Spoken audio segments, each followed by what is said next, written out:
Hello, comrades, and welcome to the Revolution Report. Welcome to this Revolution Report live stream on the rise of multipolarity and the takeaways that I have to share with all of you from the St. Petersburg International Economic Forum. If there's any problems with the audio or anything, make sure to let me know in the chat. But before we begin, I've got some announcements regarding the Revolution Report that I'd like for all of you to hear. First of all, we have opened a Discord channel, which is going to make it a lot easier for us to interact with you guys, interact with our audience in general. We hold steering committee meetings. The people who run this channel, it's not only me, but a couple of other people as well. And those are usually open, but pretty much nobody knows about it. So those are going to be available to you guys if you join our Discord server. We have congresses that we'd like to start having you guys participate in as well. And if you're a member on Patreon, if you're not, then you should definitely consider becoming one. We've got 3 tiers: rank and file revolutionaries, commissars, and general secretaries. Please consider becoming a paid member, paid subscriber of the channel, of this information collective. If you are already a member on Patreon, then our operations in terms of our monthly calls and discussions that we have with the steering committee are going to be taking place on Discord from now on. If you, by the way, this Discord link is in the chat. We just put it in there, so go there. And if you don't have Discord, just download it. It's a really cool way to interact with various communities, not only the Revolution Report, but if you like other YouTube channels or Midwestern Marx is on there, Infrared is on there, Jackson Hinkle, all these very good channels that you guys should check out. They've got their own Discords and lively communities there as well. So if you don't have it, download it. If you already have it, just click on the link and make sure to join us, because we're going to put important announcements there. And we're going to have discussions, and you guys are going to have a much closer link to us and myself as well. I'm going to be active there, and we can have discussions in the general chat. We're going to have a debate chat as well there. We already have it, so make sure to check that out. And also congresses, another thing before, I mentioned these congresses. We have congresses once in a while at the Revolution Report where the steering committee discusses and votes on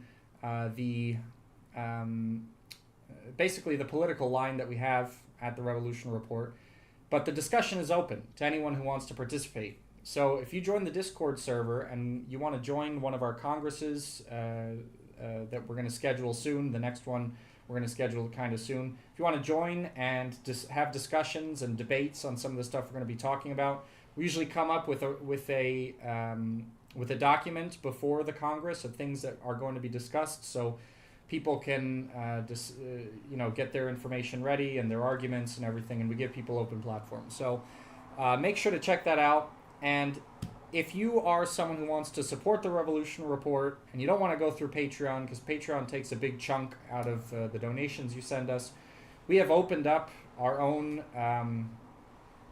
individual payment platform that you can go and give us donations through our website. So that money goes pretty much 99% to us.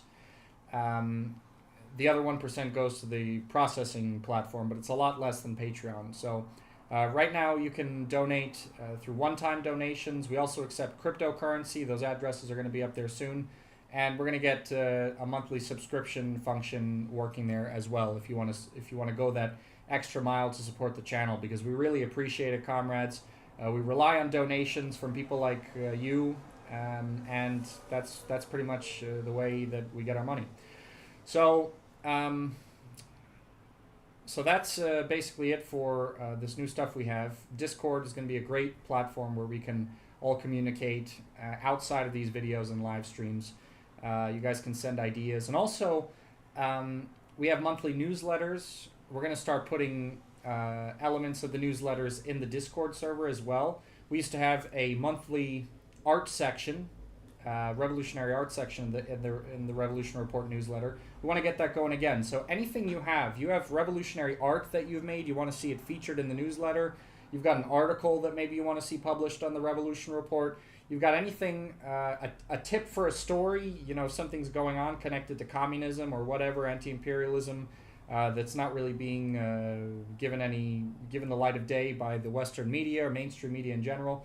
send us an email, info@therevolutionreport.org, because we will respond. We already had an article submission. I ended up reading it. It was very good, and we published it on the website. Italian comrades that sent it to us. They translated it, the original article from Italian into English, and we posted it on the website. So thank you, comrades, for sending that article to us. And, the more the merrier. I mean, let's work together. Let's get involved in developing the information collective together. So that's all for the Revolution Report itself, specifically. Now let's go on to the topic of the live stream, the rise of multipolarity, and the takeaways from the St. Petersburg International Economic Forum that I was able to attend in St. Petersburg. First of all, I just want to say that really the way we're seeing multipolarity rise throughout the world is really in line with what Karl Marx said about the bourgeois class, that the bourgeois class is the creator of its own grave diggers, right? What Karl Marx meant, of course, was the working class that was going to was going to make a proletarian revolution and overthrow the bourgeois class. But the reason he said that is because of the contradictions that the bourgeois class itself creates through its pursuit of never-ending profit. And that's exactly what we're seeing with the current situation, the current post-collapse of the Soviet Union situation, post-unipolarity situation, right? After the fall of the Soviet Union, the West essentially had a unipolar control over the world. But it had the chance, to not I mean, what I want to say is that this multipolar bloc in the world didn't just come out of thin air, right? Russia spent decades trying to have business on mutually agreeable terms with the West. They thought that was possible as part of what I've called the naive period in previous live streams, in which I'm going to do some more development of in the future. But China had never taken an overtly aggressive stance against the West. All this stuff going on, the Ukraine conflict, Russia's building up of its military, building up of a sovereign economy to reject Western finance capital, that was all not done on the initiative of the multipolar world, but in reaction to the Western finance capital empire, basically. You could say that one might say that this situation wouldn't have happened if the West just played nice with these countries, but the thing is they couldn't have because of the way that the capitalist system works.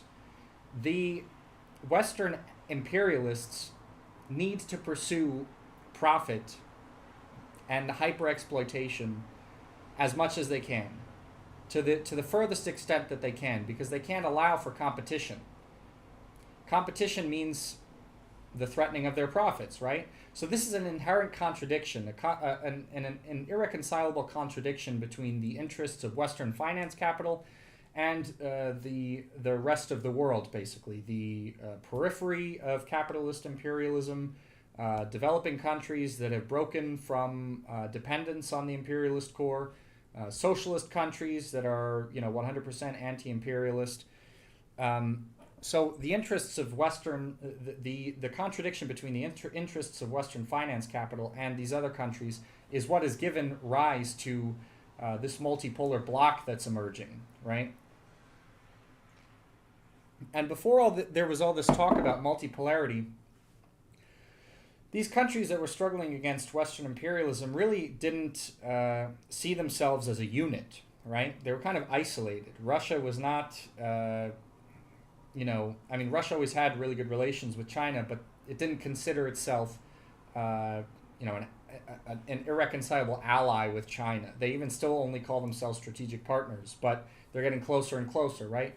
10 years ago, Russia would never have even thought of having super friendly diplomatic relations with North Korea. And yet what we've seen in recent history is back when Sergei Shoigu was still the Minister of Defense of Russia, he made a visit to North Korea. That was, I think, at the beginning of this year or last year. I can't remember exactly.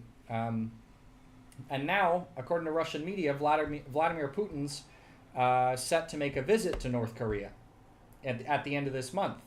This is after Kim Jong-un made a visit to Russia, and Vladimir Putin had promised him that he was going to make a visit to North Korea. So, diplomatic relations between North Korea and Russia, for example, have gone from Russia thinking that, North Korea is a little cuckoo, like going with this Western propaganda that North Korea is just a crazy place, hellhole, whatever, to the development of normal relations with these two countries. They never had hostile relations, but they're developing warm relations. These countries that have been struggling against Western imperialism are starting to realize that they need to work together to fight Western imperialism. They need to be part of a bloc, right? Same thing goes with Iran as well. Again, Iran and Russia always had more or less friendly relations, but they weren't allies. They still aren't allies, but they are working together much more closely. Their relations are much friendlier than they were before. In the Syria conflict, we saw Russia get involved in the side of the Syrian government. I would say that was probably one of the main moments that began this shift of Russia's attitude towards the whole situation, right? Didn't really cement the idea that Russia has now, that there's no talking with the West, it's over. That really happened after the Ukraine conflict evolved with the launch of the military operation and everything.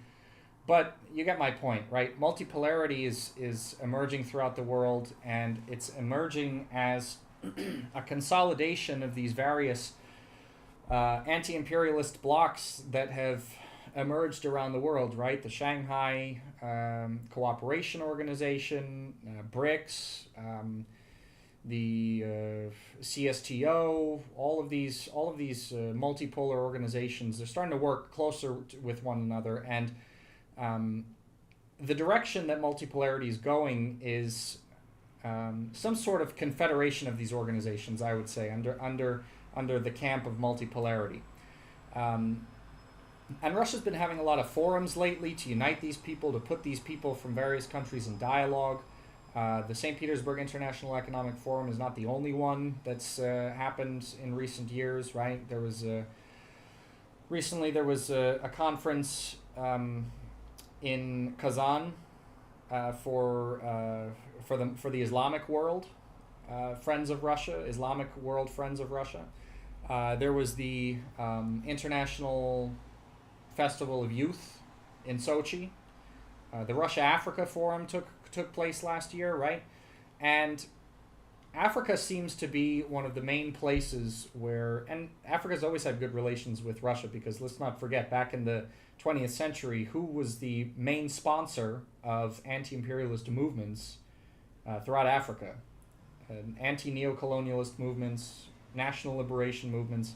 It was the Soviet Union and China, right? They supported these struggles more than anyone else. And those relations, the governments that came to power, the national liberation governments that came to power, they have not forgotten the help that Russia and China have rendered to them. And those relations continue to be warm to this day, which is why Africa is forming an integral part of the multipolar world as we're seeing it develop in the modern day. That's why at this St. Petersburg International Economic Forum, we saw many, many, many different high-level politicians, representatives, business people from Africa. And I spoke with a lot of them, actually. A lot of them watch me on RT. People were stopping me in the hallways. People from like the Tanzanian embassy, the Namibian embassy. The ambassador of Chad even said, he was like, whoa.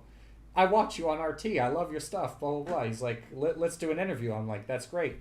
So Africa has really turned towards Russia way more than it was even before. And the main thing that I keep hearing with these people from Africa that I've spoken to is that, and I speak with a lot of them all over the place at all these forums, the main thing that they say is basically the reason why Russia is skyrocketing in popularity across Africa is because the conditions in which Russia is willing to cooperate with these African countries are conditions that are based on mutual respect, essentially, right? Russia says, let's do business, let's cooperate, but you could cooperate with the West too if you want. That's not a problem. What Russia does is offer more beneficial conditions in their economic deals with Africa, and so Africa chooses them. They don't say, you can't choose, you can't decide to do business with America also. Russia doesn't make these dictates to African countries. And America, on the other hand, makes those dictates, says you can't do business with China and Russia, they're evil, blah, blah, blah, blah, blah. And Africans don't like that. This is something that I've noticed throughout all my conversations with people from the African world. Of course, at the St. Petersburg International Economic Forum, there were also a lot of people represented from Latin America as well. That's also obviously a big battleground of multipolarity and anti-imperialism right now. Speaking of which, I'm going to pause this discussion on the St. Petersburg International Economic Forum for a second to push one of our articles that was quite interesting. You guys should check this out. If you haven't, if you don't check out our articles at the website, TheRevolutionReport.org, you really should. We've got a lot of original content, and we also repost from some hard-hitting anti-imperialist outlets as well. This is something that is a huge development in the multipolar world as well. And obviously, right, we hear about Venezuela only when things are going terribly wrong as a result of U.S. sanctions, as a result of Washington trying to overthrow the government illegally in Venezuela, right? But we've got a correspondent in Venezuela, and he's been writing these articles. The last 33 months of the economy in Venezuela has seen growth.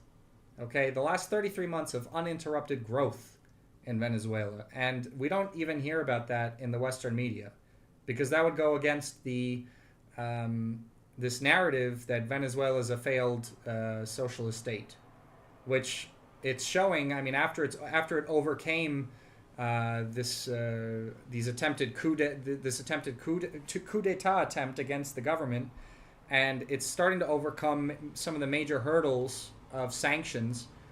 It's starting to do a lot better. It's seeing great economic recovery, and you can read all the details in this article. It's really interesting. But the most interesting thing I found was that Venezuela now produces 97% of its food. So 97% of the food that's consumed in Venezuela is produced domestically. I mean, that for like a country that's not as big as Russia or the United States or China or anything like that, that's really a great achievement, That just goes to show that that something is going right, and that's an achievement of the multipolar world. That's another example of how multipolarity is working well, because Venezuela is also deeply integrated with countries like Cuba.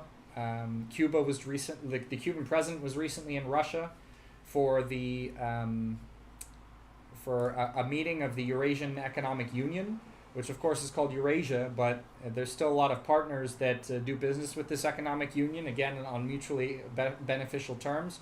Laos was also there.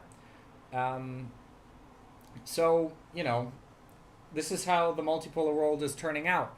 And we're seeing, according to Russian media, again, like I said, on the North Korea question, Vladimir Putin's set to go to North Korea at the end of the month. He's also set to go to Vietnam, another place in the communist world. So, the multipolar world is a positive development for communist countries all over the world. It's important to understand capitalism in the context of 21st century late-stage capitalist imperialism, right? A country might have a free market economy or whatever, or state capitalist economy, whatever.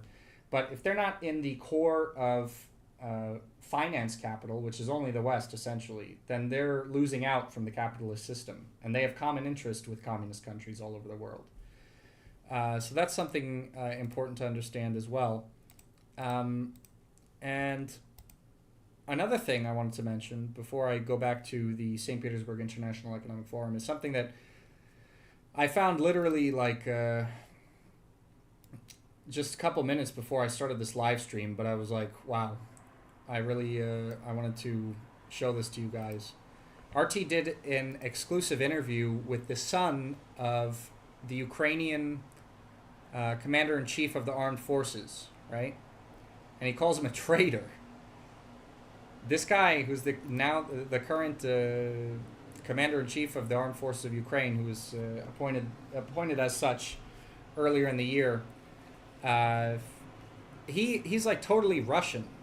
He never even spoke Ukrainian, you know. And this is his son talking about how he was stunned to hear that he was appointed commander of the joint forces operation in Donbass in 2014.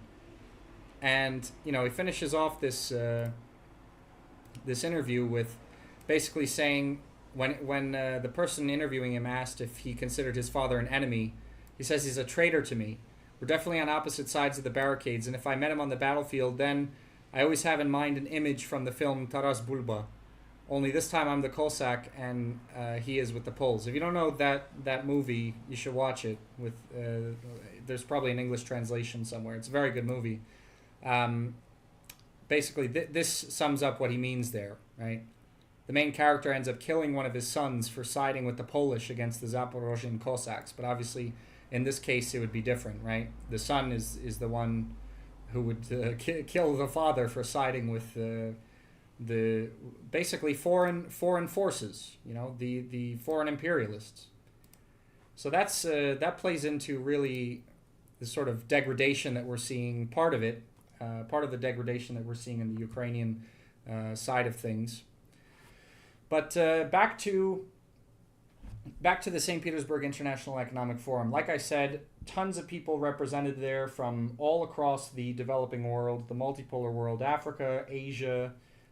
People from India were there. I did some interviews with them. Indonesia, Southeast Asia, all these places. And pretty much I would say the highlight of the St. Petersburg International Economic Forum was the plenary session. And at this plenary session, I think it was like, if I remember correctly, like 3 or 4 hours. It was a really long session. It started with speeches from the panelists, and these panelists were like really important people, right? It was obviously Vladimir Putin. It was the president of Bolivia, Luis Arce, and the president of Zimbabwe, Emmerson Mnangagwa. And they all gave their speeches talking about, the importance of multipolarity. The Bolivian president talked about how they had created an economic system that you can't really call capitalist. They call it a socially oriented economic system that proves that an alternative to the capitalist imperialist world is possible. He made a good point saying that capitalism is in crisis and that every country has the ability to apply socially oriented principles to its own material conditions, essentially socialism, right? So that was a good speech. Emmerson Mnangagwa talked about how Zimbabwe has some big plans for the future with its new deeper integration with the multipolar world. They plan for Zimbabwe to become a upper to middle income country by 2030 in 6 years. I mean, that's some ambitious stuff, but they believe they can do it.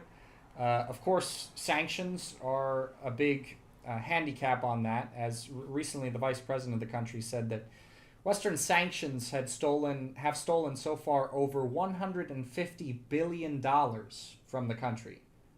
That's so from an African country of Zimbabwe. It's not a rich country, right? Sanctions have stolen over $150 billion from the country.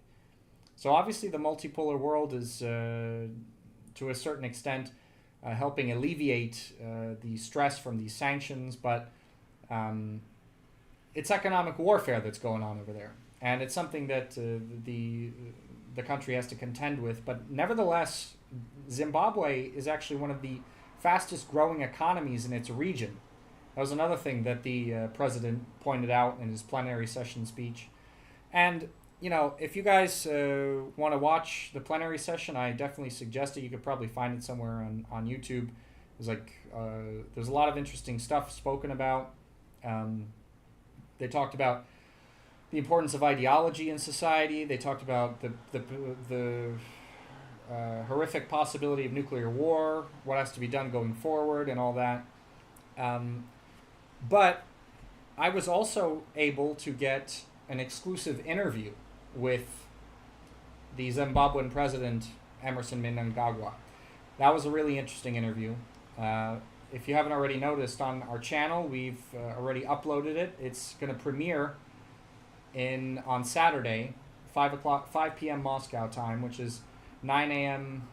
Central U.S. Central Time, 10 a.m. U.S. Eastern Time. So you can watch that full interview on the Revolution Report. It's going to premiere on Saturday in the morning if you're living in the United States. But for all of you watching now, I have a treat for you guys. I've got a little trailer that I'm going to play, so you guys can see this trailer before the actual premiere of the full interview. So I'm going to play that for you now, so you get a sneak peek into what we're talking about here.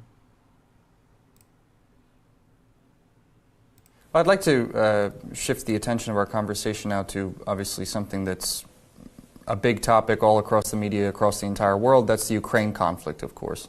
Vladimir Putin has consistently said he's ready to sit down at the negotiating table, come to a peace agreement, whereas the Western countries and the Kiev government seem to be reluctant to do that. Why do you think that is? Why are they unwilling to come to a peace agreement? Let me assure you, Zimbabwe's policy is for dialogue.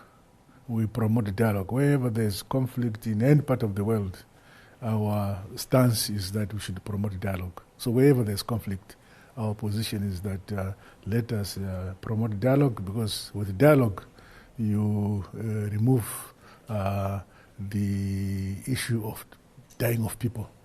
Because you talk and talk, you may not agree, but it is better to talk and find yourselves.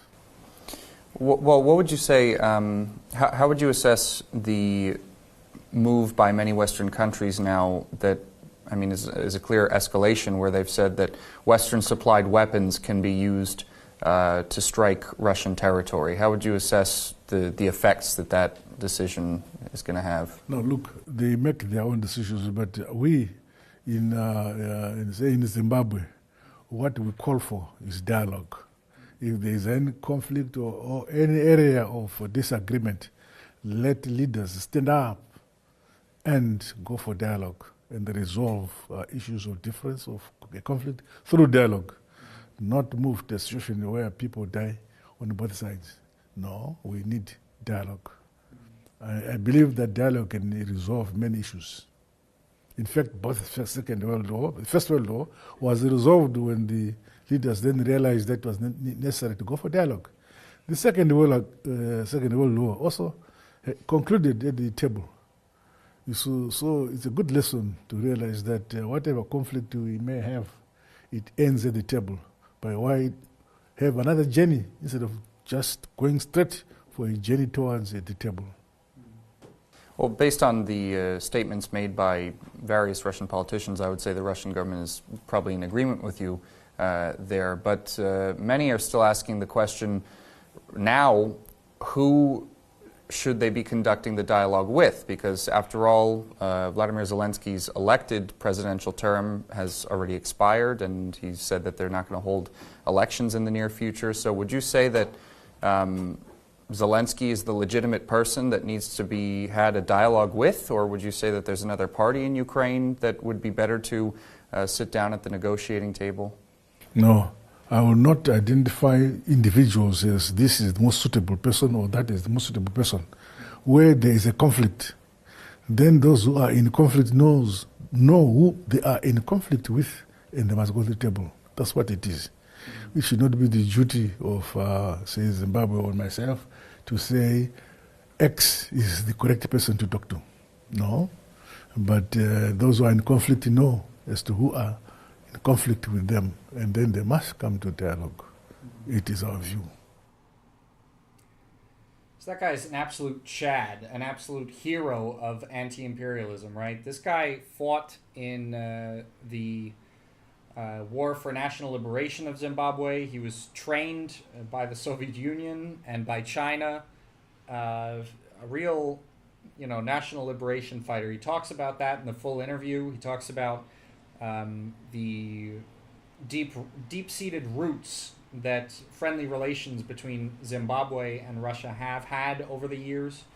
That's obviously something that goes a long way, especially when the U.S., on the other hand, has been sanctioning them. You know, the U.S. supported South Africa under apartheid while South Africa was supporting Rhodesia, which Zimbabwe fought with. Obviously, you know, it's just like in this whole situation, there's a clear right side and wrong side. The U.S. was on the wrong side. The Soviet Union was on the right side. Same with China. And so this continues into the modern day, right? And this is what we're seeing continue to develop in the 21st century. We're seeing a sort of boomerang, because with the collapse of the Soviet bloc in the late 20th century, it sent. I mean, there's no arguing with the fact that it sent chaos across the anti-imperialist world. It left the anti-imperialist world fractured. Basically, every person for themselves. That's why they got away with Libya. That's why they got away with Iraq. That's why they got away with Yugoslavia. And you know, it's really tragic. But you know what? The emerging multipolar world is reviving this unity, and it's making sure that this stuff isn't going to be able to happen again. And if they try to, they're gonna be met with the Russian military as they were met with in Ukraine. And I'm sure if they try it in Taiwan, they're going to be met with the Chinese military. And so it's no longer a situation where Western finance capital has free rein to do whatever it wants. And it's ushering in, as a result, I mean, a new crisis of capitalism, I would say.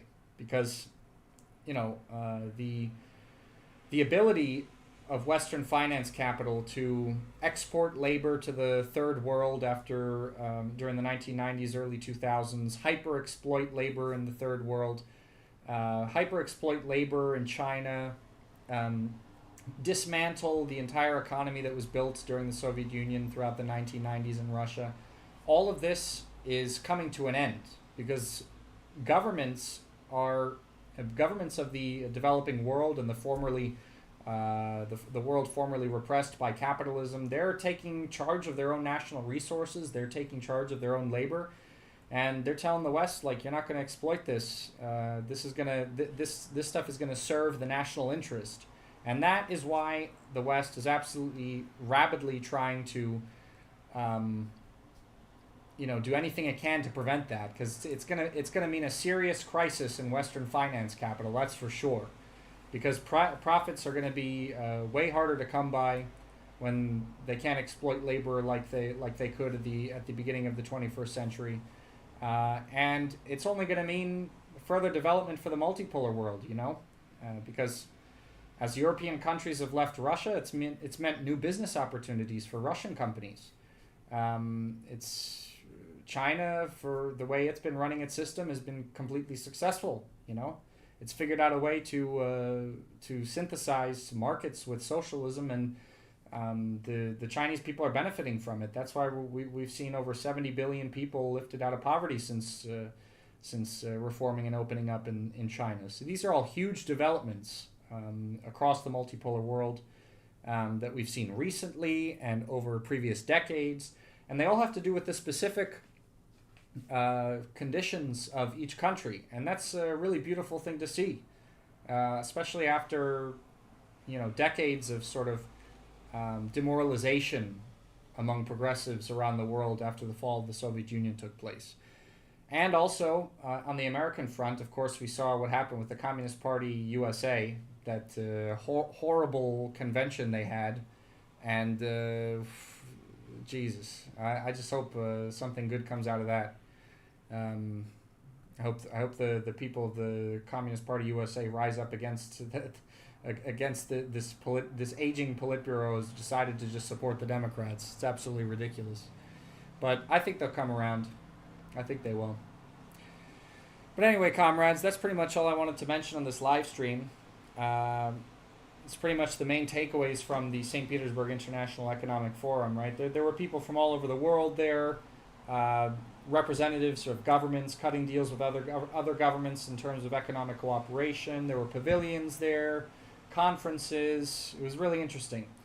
If you guys can ever make it to conferences in Russia or congresses, I definitely suggest coming.